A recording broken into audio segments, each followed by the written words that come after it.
My name is Jason McIlravy. I've been attending Lakeside since 2011. When I was growing up, I was always around my dad. I was doing whatever he did.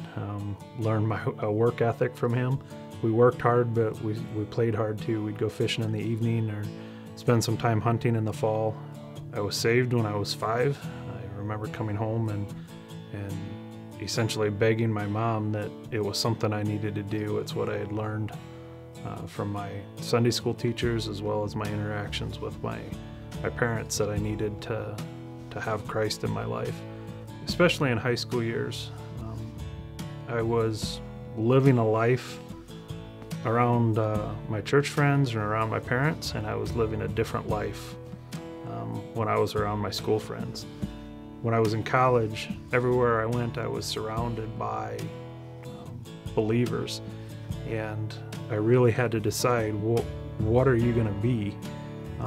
Are you going to be that two-faced person, or are you going to be that person that follows Christ? Took that opportunity at that time to begin focusing more on being in the Word, studying, learning what God wanted us to do. Graduated college. I worked in Northwest Iowa for about 5 years, and that's how I ended up getting to know Marissa.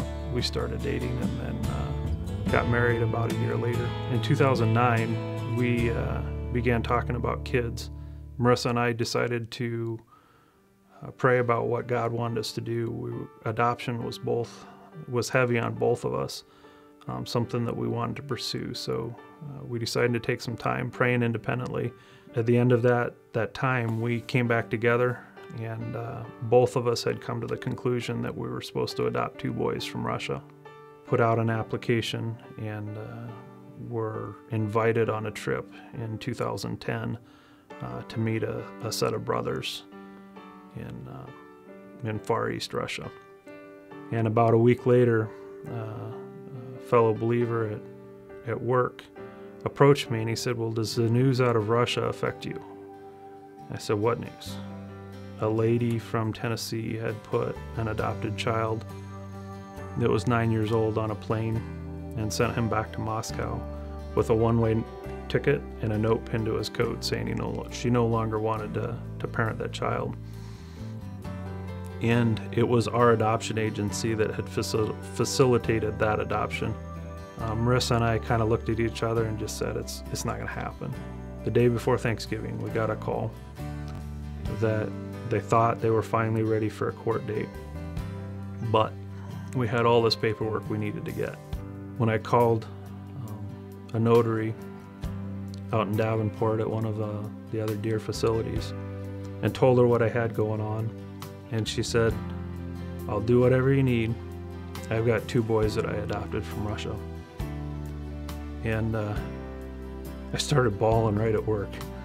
It was totally God saying, "I got this, just give me control."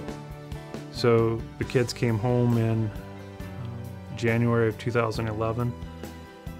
It's been really fun to begin parenting them. It's also been really challenging. For us, it wasn't an infertility issue. It was just something we felt led to do.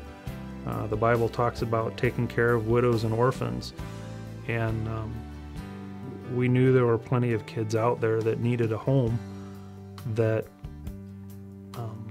we could provide that. Both boys, I've gotten the opportunity to take hunting with me. They seem to love the time. We've talked about with the boys how they've really been adopted 3 times. They were adopted when they were in Russia. We did a readoption in the state of Iowa just to provide some legal protection. And then, since they're both believers, they've been adopted by God. They've been adopted into His family, and that's really the most important one for them.